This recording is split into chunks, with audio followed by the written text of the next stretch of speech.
Hi everyone! So with all this newfound time at home and time before conventions start up again, I thought it's the perfect time to get improving costumes. Now I know sometimes when people buy costumes they just wear them as is, and that's fine, but personally I like to see if I can fix them up, make them a bit better. So I thought to demonstrate some techniques, I'll get the cheapest costumes I could online. The first one I found was this Alice Madness Returns costume for all of £8.50. I thought it's a pretty simple costume, but that's going to be a good one to show a couple of techniques on. And as for the wig, I found at the time the cheapest wig on eBay, which looks pretty nice in the pictures, but we all know pictures can be very deceiving. They've jacked up the price, it was about half that when I bought it. But yeah, the price is perhaps not indicative of quality. And the necklace seems pretty easy to get online. I was worrying we'd have to make that, but no, for all of £2 at the time, you can get that shipped. So yeah, let's see what we get.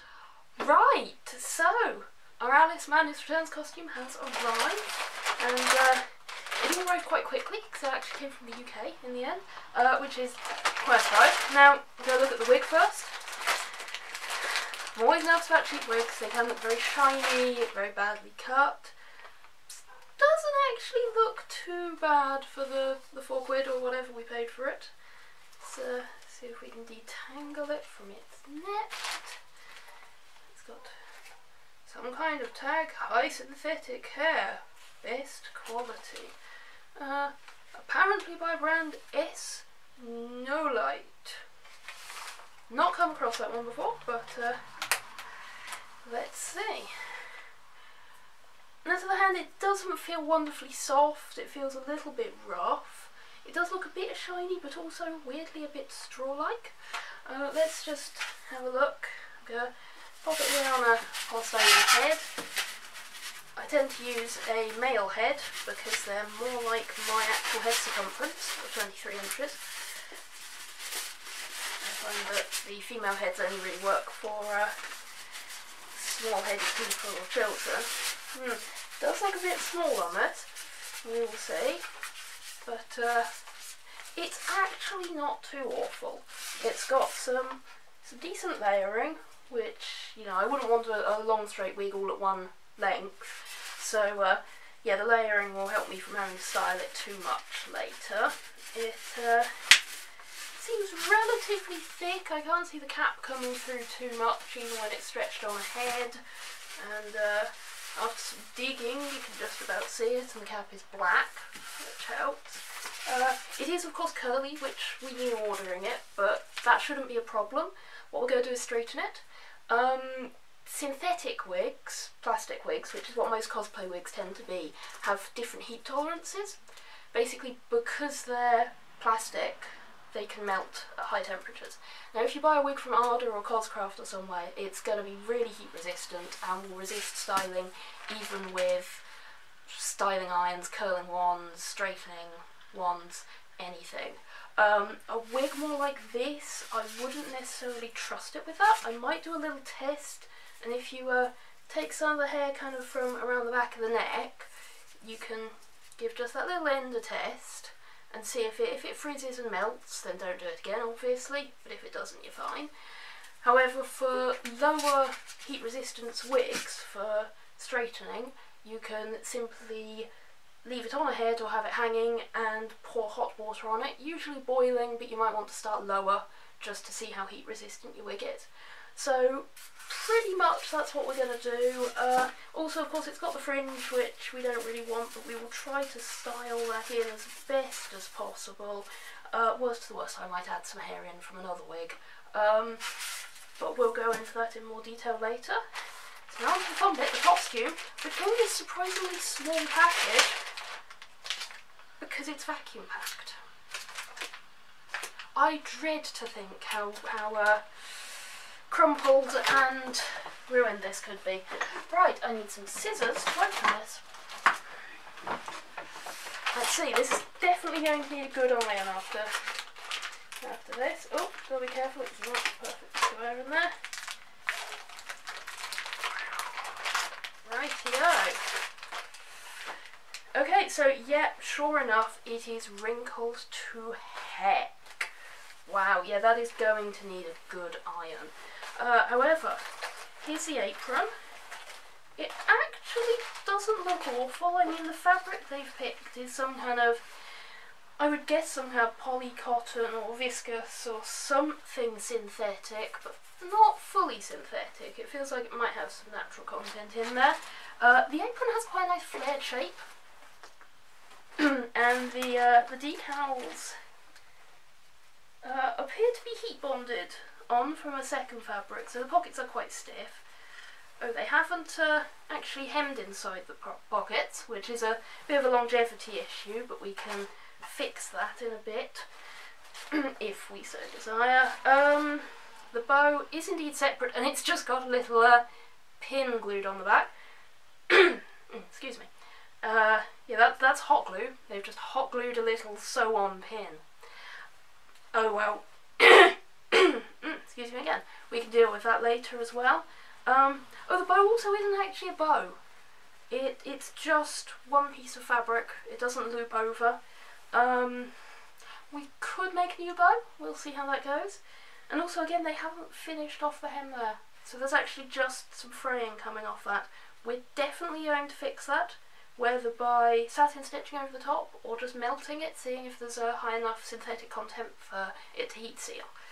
Again, that will need to be ironed, and I don't know, it feels quite stiff at the moment, but once it's less crinkly it might not feel so stiff, so we might want to interface it or starch it, but we will see.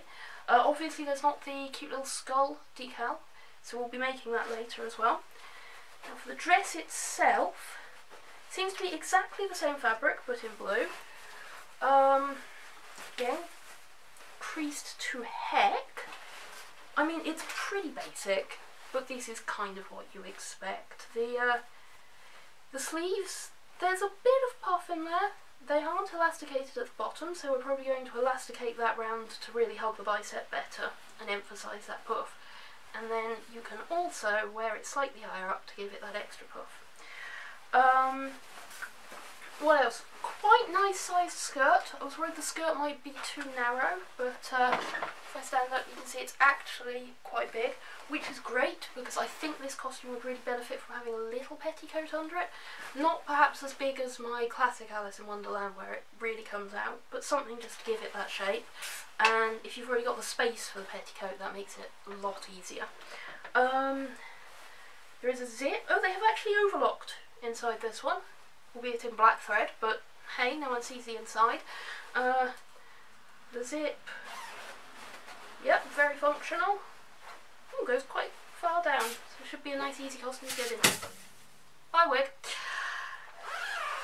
So the first thing to do is iron it and see what we're really working with. Now with any fabric, be careful when you're ironing it. If you don't know the composition, start cool and work your way up. If in doubt, cover it with a cloth. As for the wig, first I used boiling water to straighten it, and then left it to soak in some fabric softener. If you're interested in this method at all, go check out my wig fix video, which goes into it in more detail. To have a prop, I decided to make the most iconic one, the Vorpal Blade. Since it's a nice simple carving knife, I figured I could make it quite cheaply out of cardboard.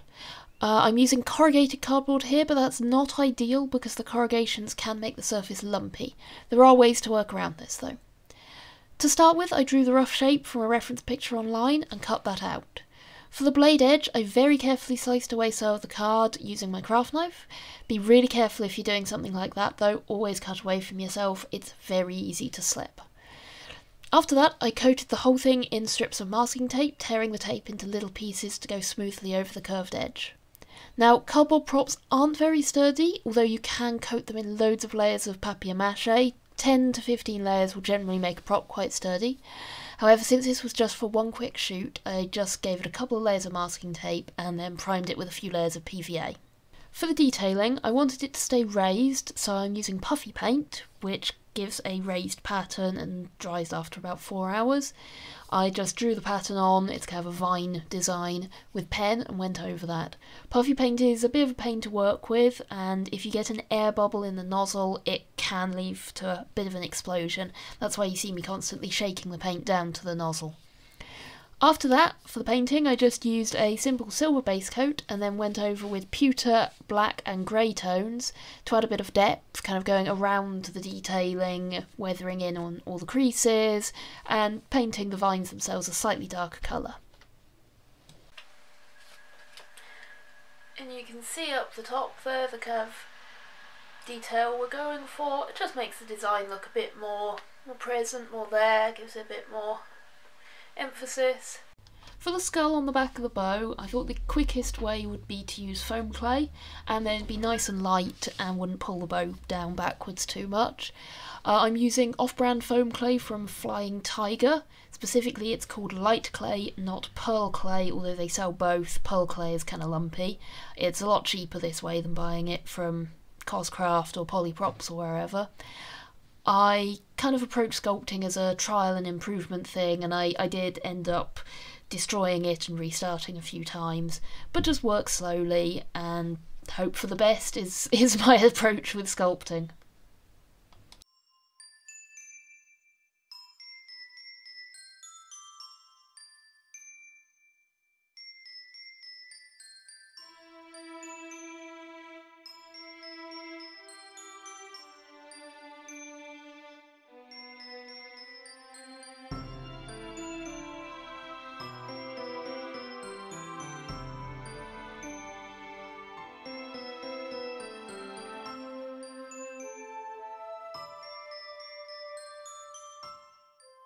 But yeah, I'm not the best sculptor in the world, but there we have a little skull body.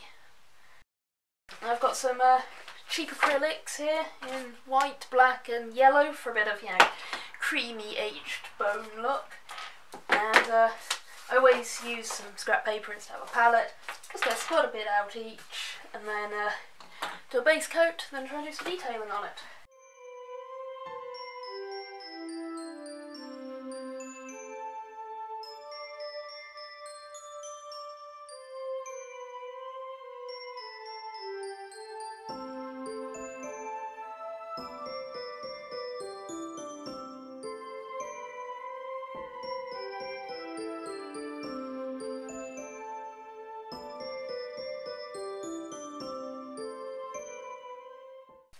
As you can see, the base coat is going to take a few coats, really, and then we just want to do some dark in the eye sockets, the nose socket and between the teeth, maybe highlight the teeth, highlight across the cheekbones and the brow ridge, and it'll be done.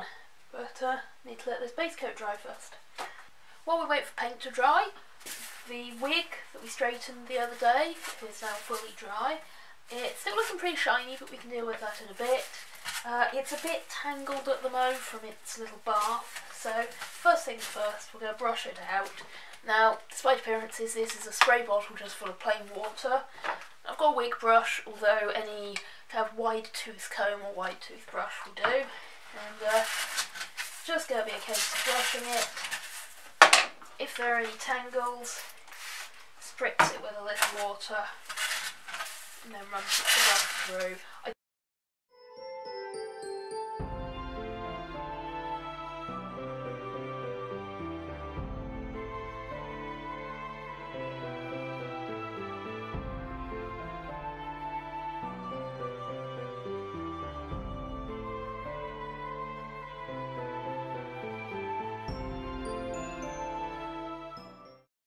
Shine, I decided to add baby powder, which is kind of the second half of the fabric softener wig method.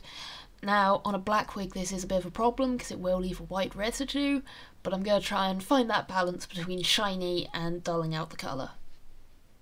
Again, if you're interested in how I did this method and my thoughts on it as a whole, check out my video about fixing up a party shop style wig. In the end I decided to let the wig stand for a while, just to let the baby powder settle a little bit. I've also given it a good shake to get rid of any loose powder and given it another brush through.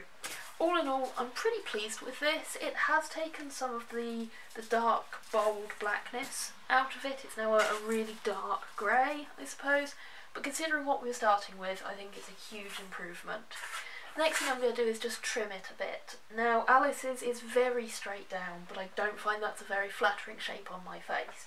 So what I'm going to do is just trim a little bit where, obviously it's short here, and then go straight into really long bits. I'm just going to trim a little bit to feather that in a bit more naturally. What I'm using is just some cheap hair scissors that I got off eBay years ago. I found they're really useful for doing wigs. So pull the hair down and try to cut in at an angle to make it a bit more natural and a bit of a lighter cut, much like hairdressers do.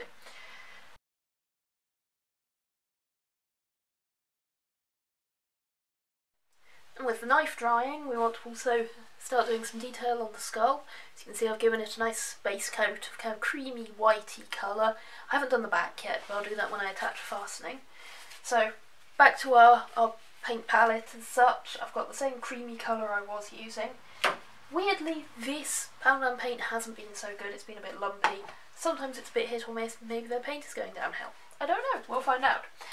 But I've got all of those, and we'll want a bit more black in this one. I'm going to try dry brushing, where you get some paint on your brush and then wipe it off until there's not much left, and then you just lightly go in,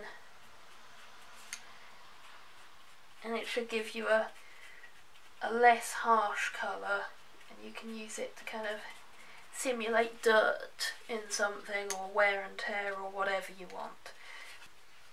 Might mix in a little of the other paint just to make it a bit closer to the original tone as well.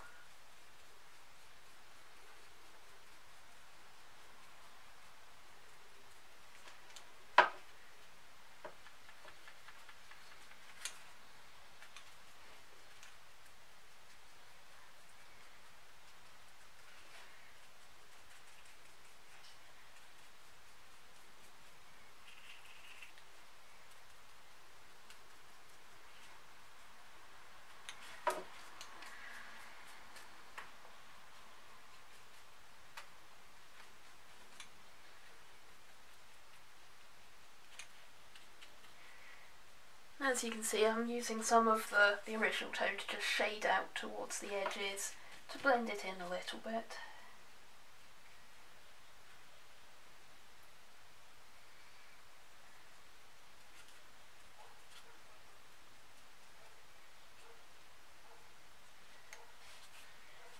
And if you get paint wherever you don't want paint, you can just wipe it off with acrylic, luckily. At least on solid things like this, that doesn't work so well on fabric. So I'm going to grab a really fine brush now. Yep. Do the same between the teeth.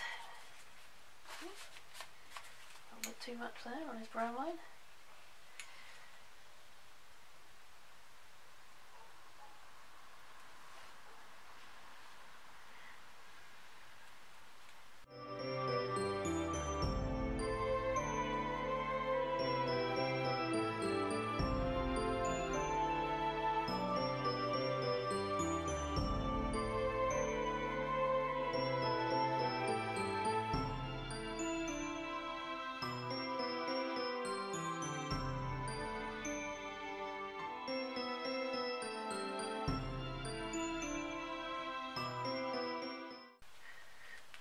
There we go, we've got a semi-decent little skull. Like I say, I'm not much of a sculptor, and my painting isn't the best, but I think he'll do nicely for the back of the bow.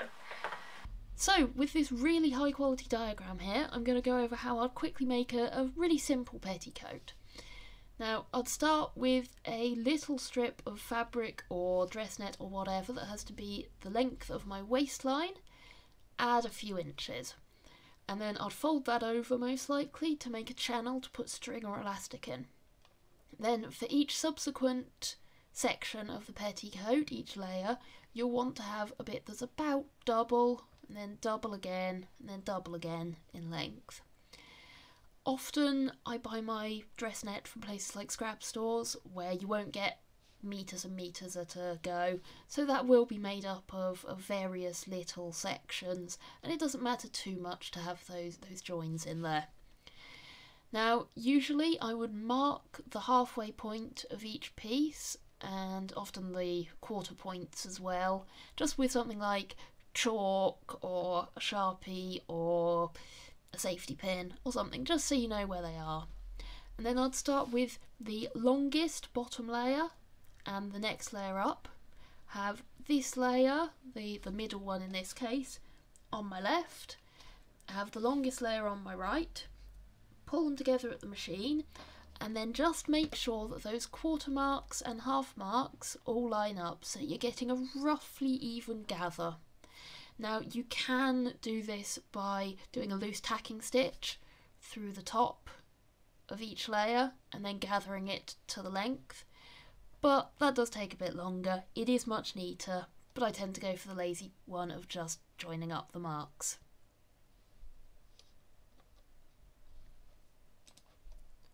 And fancy transition, or not, this is our finished petticoat. As you can see, I used some extra fabric that I had lying around. That's just because it was there.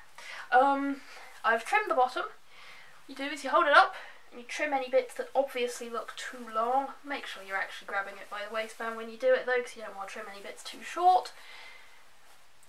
And then I think there are about 10 metres in the bottom panel, but I wasn't really counting. As you can see, it's giving us some poof, but nothing too crazy. And in the end, I made a little channel at the top, threaded some elastic through, and just tied it off. So it is nice and stretchy, will definitely go over my hips. Now we've got the little additions ready. Go see if we can improve some of the actual costume. Big problem, there are these raw spots where they haven't finished the edges. Now, because I suspect this is synthetic, we're going to see if we can just melt the end. Yep, that has actually melted very nicely, and if you're careful you can kind of not burn any bits, don't get any black spots, and then it looks fine. You don't really have to do much more beyond that. We're going to do similar around the edge of the lace, just burn away all those little loose edges, just give it a nicer, crisper look. You could also use fray check and then trim it really close. This is just the quicker, lazier way. But I'll do all of that off camera because you don't want to watch me go around a couple of metres of lace. Now the next thing is these sleeves. They are a little bit loose and so they don't really hold up. What we're going to do for this is actually, the cuff is made as a little tube. It's folded over. So what we're going to do is we're going to get the seam ripper and just very carefully open up the sleeve there and hope, oh, double seam. Oh, I suppose they probably overlocked it inside.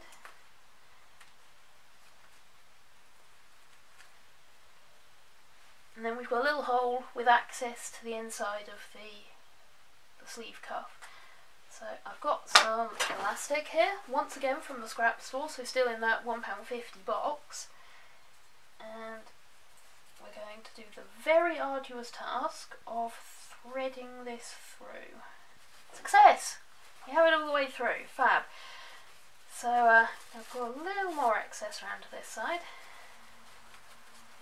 Now what you want to do is make it so that it's not too tight, but you want it to actually stay snug against your bicep there. So you could sew this off, but I'm just going to tie it off because, again, I'm a bit lazy today.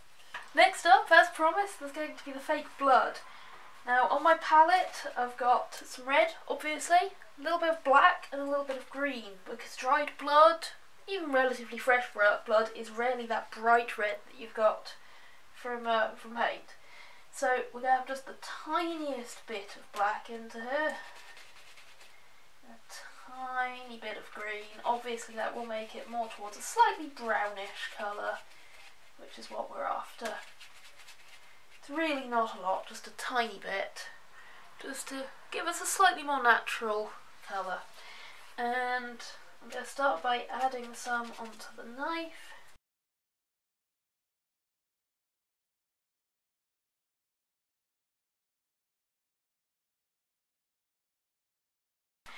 Now for the apron, I've got cardboard down over my desk to protect it.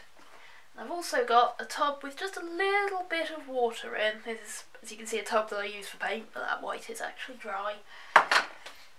And we're going to get our blood paint colour in. You don't want too much water in it, because obviously that will thin it a lot.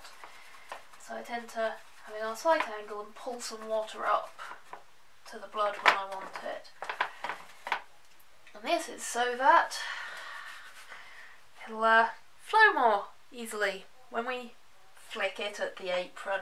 I hate doing this bit, especially on something that's lovely and white and clean done.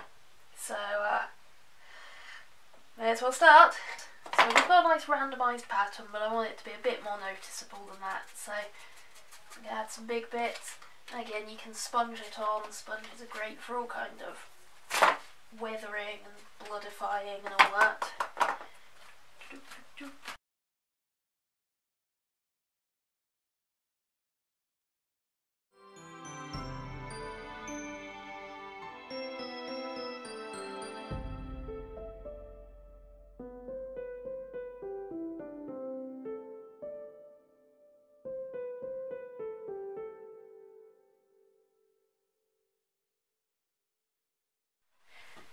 Right, the blood has dried on the apron. Got quite a nice splatter going on there. I had another look at the reference pictures just to see if there's anything I was missing. I do think maybe the bow that we've got could use some improvement, but I don't have any perfectly bright white fabric like this on hand. Everything else looks a little kind of creamier by comparison, and I think actually it'll look better to have matching fabric rather than to have a better shaped bow. So we're going to leave that for the time being. One thing I did notice though is that the apron has kind of big stitching all around the edges for the hem. So all I'm going to do is add that as kind of fake stitching. What I do for this is I usually use embroidery thread or even thin string. And you don't want to use regular thread because it's just too small and you won't really see it. So just tied a knot in the end, and I'm just going to start roughly where the hem is anyway. Doing a running stitch. You want to make them quite big stitches, kind of a centimetre long or so. Now be careful with this, it's a bit like a tacking stitch. You can accidentally pull it too tight and then just up the end. So you've got to keep it nice and loose, and sometimes put a kind of fastening stitch just in the back to make sure that it can't snag at all.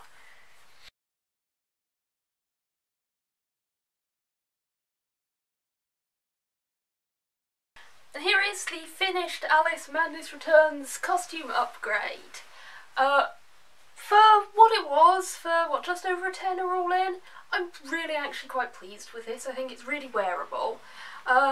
From the head down, I suppose, the wig is the weak point of the costume. It's the mesh ones where it's just a full mesh. They don't feel very comfy because they're elasticated all the way around. They're not the comfiest thing to wear, they can be a bit itchy. The fringe obviously is a problem, so I've been tucking it in, but ideally you want that smoother line from having a full long section that parts. I did literally 2 minutes ago, while prepping for this video, decide to trim into the sides a bit more to give it a bit more of a layered effect coming round, just to frame my face a little better. And I did have to douse it again in baby powder. It's got a couple of tangles in it as well already, which I think are going to be a bit tricky to get out without pulling out fibres. So we'll brush those behind for now. The necklace arrived fine, nothing was wrong with it. Pretty simple one. I'd possibly shorten the chain on it just by a few inches, but I'm still not sold on that. The apron is, I think, looking a lot better now. We've got the little stitch detailing, if you can see that. I don't know, camera, just about. You can see the little stitch detailing, and I haven't ironed it in perfectly because I want the slight ruckling there to emphasise it. And obviously the blood being the big upgrade there, I think it looks a lot more serious there now. The skirt, we've got some actual shape in that skirt. We've got the shape in the sleeves from the elastic. They are quite snug now, you notice when you're wearing them, but it's not too bad. And the bow at the back, we've got the skull on it. I've actually pinned it to the dress just above the apron strap, rather than the apron strap itself, because the apron strap would be pulled backwards and down, and I think we'd end up with it sagging a bit, but that manages to keep it up a bit more.